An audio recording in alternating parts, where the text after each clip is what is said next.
Bien, estamos en la sesión 15 de nuestro curso de planificación de la responsabilidad social empresarial. Bien, hemos visto los diferentes aspectos de la planificación hasta llegar a las tácticas, ¿no es cierto? Bien, pero ¿cómo sabemos si hemos planificado correctamente? ¿O cómo sabemos si estamos cumpliendo la planificación? Un elemento fundamental de toda actividad de planificación es la evaluación. Es decir, saber si efectivamente todo nuestro esfuerzo está dando resultado y qué resultado está dando. Una planificación sin evaluación, pues es una planificación a ciegas, que corre el riesgo de perderse, de extraviarse, de utilizar mucho esfuerzo en cosas que no sirven. El problema de la planificación es que a veces impulsamos y generamos muchos recursos, mucha energía en un proceso que no nos sirve. Y podemos ponerle mucha exigencia, pero es un proceso que no sirve, que no es necesario. ¿Cómo sabemos esto? ¿Cómo podemos determinar qué fue necesario, qué no es necesario? ¿Cómo estamos invirtiendo nuestros recursos? ¿Qué resultado está dando el recurso que damos? Si nuestras estrategias están efectivamente están mejorando las expectativas de nuestros grupos de interés. ¿Cómo lo logramos? Pues gracias a la evaluación. Es la evaluación entonces lo que consigue darnos la información que requerimos. Bien, vamos a usar entonces un elemento fundamental para establecer una evaluación, que es el uso de los indicadores. Los indicadores son lo que nos ayudan a entender, a encontrar cuál es la estrategia más adecuada para tal o cual actividad. Bien, y para ello nos vamos a ayudar de un trabajo que hizo el Instituto Ethos del Programa Latinoamericano de Responsabilidad Social Empresarial, que se llama PLARCE. Ellos han trabajado dos tipos de indicadores. Unos que llaman indicadores de profundidad, que son aspectos comunes de la gestión, y otros que llaman indicadores binarios y cuantitativos, que son aspectos vinculados a un contexto o un país. Bien, algunos criterios que tenemos en cuenta cuando desarrollamos los indicadores. Por un lado, el diálogo y la participación. Significa, por ejemplo, las relaciones con sindicatos, las relaciones con asociaciones de empleados, la gestión participativa. Un segundo aspecto es el respeto al individuo. Implica el compromiso con el futuro, el compromiso con el desarrollo infantil, la valoración de la diversidad, el compromiso con la no discriminación, el compromiso con la equidad de género y las relaciones con trabajadores terciarizados. Un tercer indicador es el trabajo decente, es decir, políticas de remuneración, cuidados de salud, compromisos con el desarrollo profesional, la conducta frente a los despidos y la preparación para la jubilación. También la responsabilidad frente a las generaciones futuras, el compromiso con la mejora ambiental, la educación y la conciencia ambiental, el gerenciamiento del impacto ambiental, es decir, la sostenibilidad de la economía ambiental, la minimización de las entradas y salidas de insumos. Respecto a los proveedores, pues hay un indicador vinculado a la selección y evaluación de los proveedores, que implica los criterios de selección, el trabajo infantil, el trabajo forzado, el apoyo al desarrollo de los proveedores también.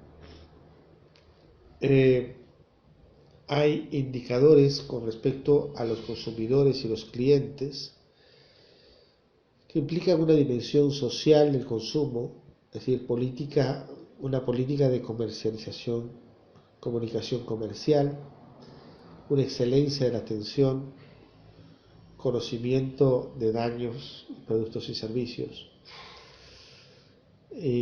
También vinculado a la comunidad, relaciones con la comunidad local, acción social, vinculado al gobierno, es decir, la transparencia política, el liderazgo social. Bien, ¿cómo se estructuran estos indicadores? Son como cuadros contiguos, ¿no? Ustedes en los documentos que les hemos ofrecido están este documento de indicadores, pero quisiera explicar un poquito en qué consiste esta construcción. Por ejemplo, en cuanto a un indicador que implica el desarrollo de una actividad de responsabilidad social. El indicador más básico, la etapa 1, es decir, el menos desarrollo, por ejemplo, se formula así. La empresa está en un nivel todavía reactivo de las exigencias locales. Por ejemplo, esto significa que la empresa está esperando simplemente que lleguen las demandas, ¿no? Las demandas de la población, las demandas de los grupos de interés, incluso demandas legales, y para ver cómo va a reaccionar frente a esto, ¿no? Esta es una etapa básica, como decía antes, reactiva, en fin, es una etapa inicial. La segunda etapa se formula ya también como indicador, por ejemplo, así. La empresa mantiene una postura defensiva, ¿no? Pero ya empieza a encaminar cambios y avances respecto a la conformidad de sus prácticas. Entonces, ¿cómo funciona esto de los indicadores? Nosotros identificamos algunas señales que nuestra organización, nuestra entidad, está mostrando, en el cual ya empieza a manifestar algunos cambios, algunos avances respecto a las prácticas que usamos. Bien, entonces, si ya logramos identificar algunos avances, entonces todavía estamos a la defensiva, pero ya hay algunos avances, entonces estamos ya en la etapa 2. ¿Cómo formulamos la etapa 3? Decimos, la empresa ya tiene algunos avances de acciones en las que se pueden reconocer los beneficios de llegar más allá de la conformidad para prepararse a las presiones reguladoras. La empresa considera la responsabilidad social y el desarrollo sostenible como un elemento importante del negocio. Entonces aquí ya tenemos una etapa mayor. En primer lugar, porque la responsabilidad social ya está considerada como un elemento importante en el negocio. En segundo lugar, porque ya hay una capacidad mayor de proactividad, ¿no? Ya puede anticiparse, por lo menos anticiparse a algunos problemas. Ya no solamente está defendiéndose de lo que vaya a ocurrir, sino que puede tener alguna anticipación, ¿no? Podemos conocer algo que sabemos que va a venir. Esta es entonces la etapa 3. ¿Y cuál sería la etapa 4? La más avanzada. Esta ya es una etapa proactiva, en la cual la empresa alcanzó los estándares considerados en la excelencia de sus prácticas, involucra a sus grupos de interés, proveedores, consumidores, clientes y comunidad. Pero también se influye por las políticas públicas de interés para la sociedad. Entonces, cuando tenemos tenemos este indicador cubierto, podemos decir, muy bien, ya se ha cumplido con esto, ya estamos en un nivel, la empresa ya se encuentra en un nivel proactivo, definitivamente mucho mejor que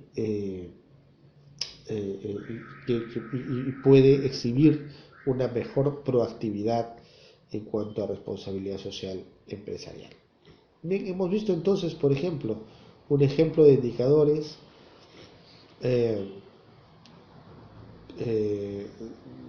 un ejemplo de cómo formular indicadores de las diferentes etapas. Bien, por ejemplo, ¿cómo tomamos en cuenta la adopción de los principios éticos, ¿no? ¿Cómo sería la etapa 1, la etapa inicial? Una etapa la más básica. Formulamos el indicador de esta manera. Los valores de la institución están en una carta de principios, en un código de ética, pero están poco incorporados a los procesos de trabajo y a las actitudes de las personas.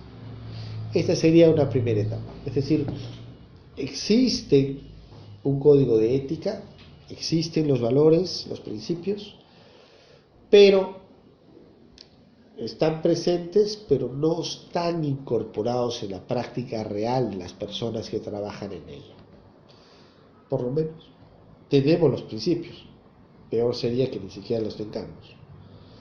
Pero el problema es que no están incorporados. Esta sería entonces una primera etapa, la etapa más básica, más sencilla. Bien, una segunda etapa, enmascarada por este indicador de los principios éticos. El indicador se formula de la siguiente manera. ¿Existe un documento formal para los valores y principios éticos que cuenta con un proceso de difusión sistemático bajo la responsabilidad de una persona? Entonces, cuando identificamos que este proceso de difusión de los valores está presente, o sea, no solamente existen los valores, sino que ya se difunden, ¿no? Pero se difunden por una sola persona, ¿no? Es una sola área la que difunde los valores. No decimos todavía si se han incorporado a la organización, si la gente está comprometida con ellos, no. Pero por lo menos son difundidos. Hay talleres de difusión, hay cartillas que se socializan entre los trabajadores, etcétera. Bueno, entonces ya tenemos un indicador de esta segunda etapa. Muy bien. Una tercera etapa. ¿Cómo formularíamos el indicador? La organización tiene un código ético, un código de conducta adaptado al contexto local y tiene un programa de orientación para los trabajadores comprometidos, los trabajadores de todos los niveles jerárquicos en esta difusión de los principios. Entonces, la diferencia con la etapa anterior es que no solamente la difusión de un área, de una persona, sino que además hay un programa completo para el entrenamiento de los empleados en esta práctica de los principios éticos, ¿no? Bien, pero ¿cómo sería la última etapa? Una etapa ya mucho mayor sería que el código ético, el código de la organización, prevé la participación de los empleados de los grupos de interés en todos los sistemas de control. Y estos principios son medidos, de manera que están asociados a un equipo multidisciplinario. Entonces, en esta última etapa podemos ver que efectivamente hay un compromiso mucho mayor de la organización con sus principios éticos. Hemos visto entonces cómo es que funcionan este desarrollo de los indicadores, en este caso respecto de los principios y valores éticos, ¿no? Vemos cómo una empresa va incrementando su compromiso, ¿no?, ético, y cómo podemos ir midiendo algunos aspectos de este incremento, de estas etapas de la empresa, según la formulación de indicadores que son indicadores clave. Bien, podemos ver también algunos aspectos vinculados, por ejemplo, a las prácticas de gobierno de la empresa, ¿no? ¿Cómo funciona el gobierno de la empresa? ¿Cómo sería la primera etapa? Pues si se actúa de acuerdo a la legislación, ¿no?, se cumple con la legislación, simplemente. Bueno, pues esa es una etapa. Pero ¿qué ocurre si hay un compromiso efectivo, formal, para integrar los informes financieros, priorizar las transparencias, las prestaciones, las cuentas?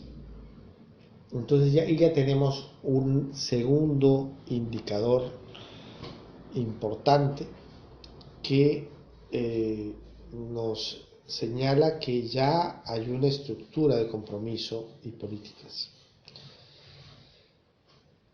Una tercera etapa nos diría que hay políticas explícitas para promover el derecho al voto, el tratamiento justo de los socios, y estos resultados son monitoreados. Y finalmente, un último indicador ya de una etapa mucho más avanzada indicaría que se incorporan criterios de orden socioambiental en el negocio, en la forma de oír, de evaluar, de considerar las preocupaciones y las críticas de los diferentes grupos de interés. Entonces estamos viendo cómo en este tema del gobierno la empresa va progresando de un simple cumplimiento de lo exigido a nivel legal a un compromiso que considera los criterios de negocio, el diálogo, las diferentes relaciones. Bien, vamos a continuar más adelante entonces conversando sobre los indicadores de gestión de responsabilidad social empresarial.